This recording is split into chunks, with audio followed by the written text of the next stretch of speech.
Halo, aku Fiona. Oke, di video kali ini aku mau sharing gimana cara membuat kurva TGA dan TTG. Sebelumnya, apa sih TGA? TGA atau Thermography atau Thermography Material Analysis itu adalah teknik analisis thermal yang didasarkan pada perubahan massa sesuatu material sebagai fungsi suhu atau waktu yang diukur dalam atmosfer yang terkontrol. Di sini lihat ada perubahan massa sebagai fungsi suhu atau waktu. Nah, di sini kurva TGA sendiri itu sumbu X-nya itu adalah suhu dan sumbu Y-nya itu adalah massa dalam bentuk persen. Karena sebetulnya gitu ya, ada terhadap waktu juga, tapi karena dalam data mentah yang kita dapatkan ya, ini data mentahnya. Nah, ini di data mentah yang kita dapat itu hanya suhu dan massa. Karena itu kita analisis yang suhu dengan massa saja. Oke, di sini kita sudah dapatkan ya data suhu dalam bentuk derajat Celcius yang mana sesuai dengan kurva TGA pada umumnya. Nah, untuk massa sendiri di sini masih dalam bentuk miligram ya, dalam bentuk miligram. Karena itu kita harus ubah dulu massanya dalam bentuk persen.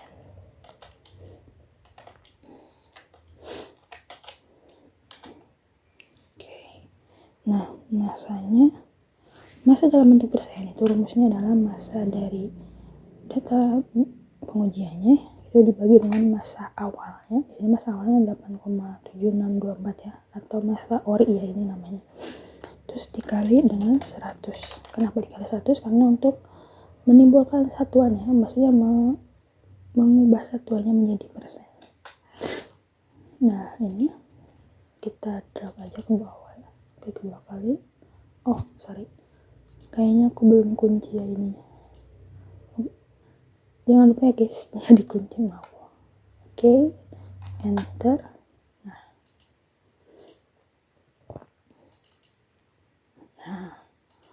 oke, udah dapat ya. Ini suhu dan data massanya. Sebetulnya gitu dalam Excel bisa saja kita plot langsung kurva TGA-nya. Tapi karena kita kan butuh nanti analisis di TGA-nya tuh ada kayak titik-titik yang kayak dekomposisi, ada yang residu atau yang data awal gitu kan. Nah, karena itu untuk lebih akuratnya itu kita tidak menggunakan Excel tapi pakai yang namanya Origin. Sebentar, aku klik Origin. Nah, ini kita tinggal copy paste aja ke sini ya. Data-data yang kita udah dapetin tadi. Di sini ada suhu ya. Di sini juga massa dalam bentuk persen. Nah, kenapa aku namanya di long name ya? Karena nanti pas kita plot kurvanya itu kita nggak perlu ubah keterangan di sumbu X atau sumbu Y-nya karena udah kasih nama di sini, dan unitnya juga diisi dengan satuannya ya. Di sini satuannya itu dalam derajat Celcius dan ini dalam bentuk persen. Nah, oke, kita langsung plotkan saja ya suhu dalam derajat dan massa dalam. Klik aja di sini. Nah, ini ya. Bentar, kita tunggu sampai muncul grafiknya.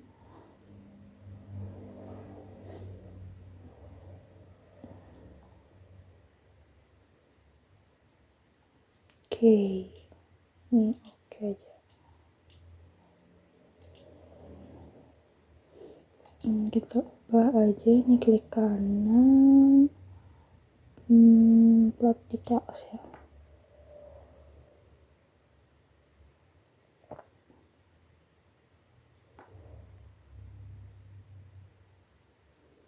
Bukan ya, ini langsung X harusnya buat ngubah scale-nya ini, karena dari scale-nya sekitar 50 kan, di sininya ini 100, jadi bukan 0 semua untuk vertikal atau horizontalnya untuk mempermudah dalam analisis ya. Oke, sini udah ada diubah dari 0, kita tambahin frame-nya lebih rapi. frame-nya kita klik view, klik show, klik frame. Ini kita pindahkan ke sini, kita ubah bukan masa ya, tapi TG. Nah, untuk formulanya keterangannya sudah betul, yaitu suhu dalam bentuk derajat Celcius dan kemudian juga berapa. Nah, ini ya kurva TGA yang kita dapetin. Sebetulnya gitu, pada umumnya kita bisa saja langsung memplotkan gitu, menemukan titik-titik yang kita cari gitu. Itu ada kayak dekomposisi atau perubahan masanya, itu bisa kita lihat juga kan. Tapi karena di sini perubahan masanya itu tidak signifikan, maksudnya tidak bisa kita analisis secara akurat lewat ini aja, jadi kita butuh kurva satunya lagi, itu namanya kurva DTG. Nah, untuk mencari kurva DTG kita pakai derivat atau turunan pertama dari kurva TGA ini. Kita klik aja ya di sini, tetap kliknya grafik satunya, klik analyze, klik matematik, klik differentiate, open dialog. Kalau nggak ada open dialog, berarti teman-teman kan baru pertama kali pakai misalnya nggak ada open dialog, klik aja langsung ke differentiate-nya itu, karena sama aja ya. Kalau misalkan udah berkali-kali dipakai biasanya muncul open dialog. Nah, di sini turunan pertama dari oke, udah ini langsung oke aja. Nah, kalau derivatnya udah selesai itu bakal muncul satu kolom ini ya, buat data derivatnya. Nah, kita plotkan saja, jangan diplotkan semua ya, hanya diplotkan suhu dengan derivatnya. Kita klik line lagi,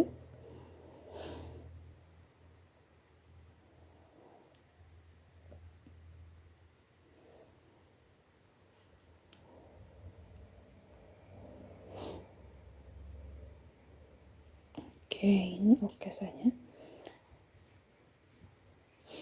Nah, di sini tuh kita zoom di sana dulu. Oke, di sini kita dapat kurvanya ya. Kurva ini kita kasih frame juga aja. Show frame.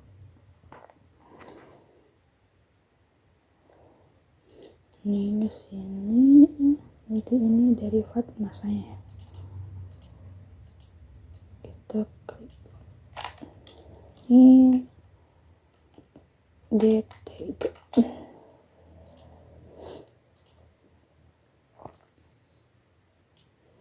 Kita ubah scale-nya ya. Kita ubah yang horizontalnya aja, karena kalau ubah yang menjadi 0 nanti ininya ke bawah ya grafiknya, karena ini kuadran 4, jadi scale-nya harusnya nanti kalau misalkan teman-teman mau rapihin mungkin sekitar 0,5 ya, 0,05, karena di sini masih masuk ya, biar rapi aja. Nah, karena aku di sini kelihatannya udah rapi ya, walaupun tidak diubah scale yang Y-nya sendiri. Oke, di sini kita dapat ya kurva DTG-nya, tapi masih banyak noise ya di sini. Karena kenapa kelihatan banyak noise? Di sini ada puncak-puncak kecil ya, walaupun aja tapi kelihatan puncak gitu. Nah, kalau misalkan kayak gini kita agak kesulitan dalam membuat menentukan titik-titiknya. Karena itu kita coba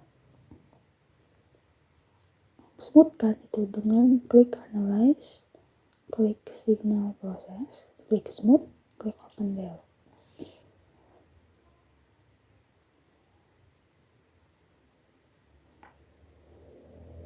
Oke, di sini kita ubah sensitivity display-nya menjadi adjust. Sebetulnya beberapa referensi yang aku temuin gitu, kebanyakan mereka men-smoothing itu dengan metode yang adjustment appraising ini. Pas aku cari tahu, katanya ada yang menyatakan kalau adjustment appraising itu lebih cocok itu digunakan dalam analisis kurva TGA. Kenapa? Karena masih mempertahankan puncaknya tapi tetap mengambil nilai rata-rata. Jadi si puncaknya itu diambil nilai rata-ratanya biar yang noise-nya tuh nggak ke bawah gitu. Maksudnya jadi lebih smooth yang noise-nya. Ininya point of view-nya juga tetap pin aja 5. Klik OK.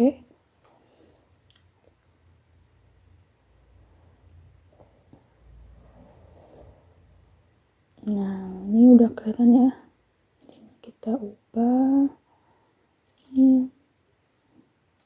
Ini udah ada TGA smooth.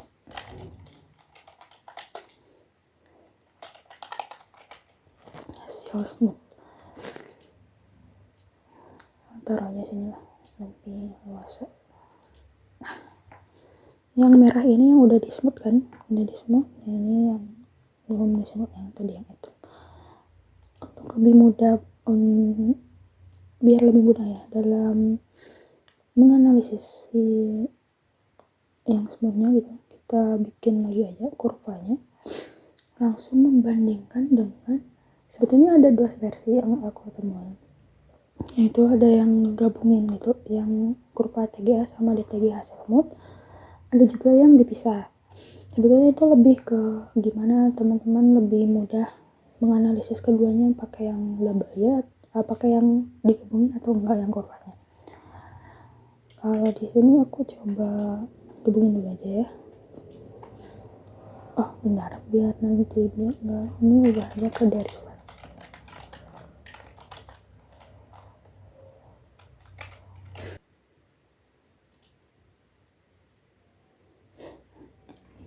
Oke, nah ini ya untuk yang sudah ditandainya. Jadi aku di sini coba tandain dulu semua yang mana termasuk puncak atau enggak. Lihat yang paling atas ini.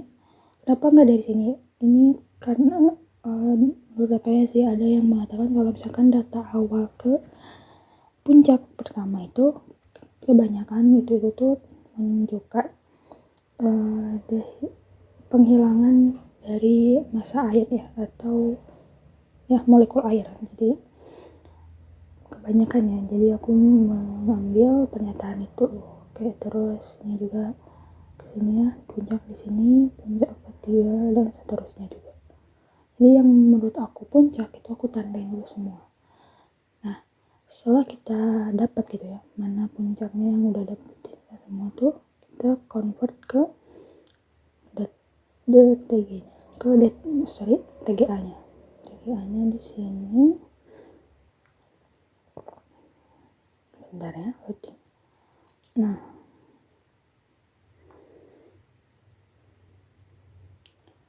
kalau dilihat dari data sebelumnya ya, data TG-nya itu banyak titik-titik yang menunjukkan puncaknya.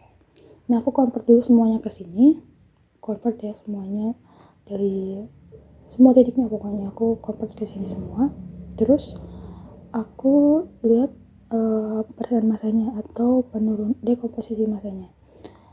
Dan aku menurut referensi ada yang mengatakan kalau misalkan dekomposisi masanya kurang dari 5%, itu datanya tidak bisa diambil atau apa ya, bisa diabaikan gitu, karena itu terlalu kecil untuk dianalisis. Makanya di sini untuk kurva yang untuk dekomposisi massa yang lebih dari 5% saja yang aku ambil gitu. Nah, di sini ada berarti dari banyaknya titik tadi ya, titik puncaknya sekarang menjadi 1, 2, 3, 4, 5, 6, 7. Hanya 7. Nah, dari kurva DTG tadi gitu, kita juga bisa analisis gitu ya, mana puncak endogramik, mana eksotermik. Nah, di sini yang aku merahin itu puncak eksotermik, ini puncak endogramiknya ya, yang biru. Nah, dari dekomposisi massa juga sebetulnya ada juga referensi yang mengatakan kalau misalkan kurva TG itu hanya 3 bagian, itu yang pertama penghilangan molekul air, yang kedua proses dekomposisi, yang ketiga itu residu. Nah, sebetulnya bisa saja gitu ya seperti itu, tapi apa ya, kita berarti dekomposisi masanya tuh bisa saja gitu dari titik awal tadi ke 40 ini adalah penghilangan molekul airnya ya. Terus dari titik 40 ini sampai ke 164 itu adalah sampai sini biasanya, sampai yang ini itu adalah dekomposisinya, dan titik ini sampai akhir itu adalah residunya. Bisa saja seperti itu, tapi di sini kita gitu sebagai di kurva 3 ini pengen lihat gitu dekomposisi massa atau titik termalnya tuh yang mana saja, karena sebetulnya ini masih perkiraan juga kan, titiknya juga belum pasti gitu titiknya di sini, karena kita perlu tahu juga material yang kita analisis itu apa, dan hasil analisis XRD juga. Kenapa hasil analisis XRD? Karena kita tahu gitu kalau dari hasil analisis XRD kapan molekul air tuh hilang dan kapan residunya. Jadi kayak suatu material tuh kalau pakai XRD bakal lebih kelihatan tuh di situnya. Nah, maka dari itu untuk di sini kita hanya menggunakan perkiraannya saja dulu, karena kita nggak tahu gitu material apa yang kita analisis di sini. Mungkin segitu video kali ini. Mohon maaf kalau misalnya ada kekurangannya dari aku. Terima kasih banyak. See you di video berikutnya.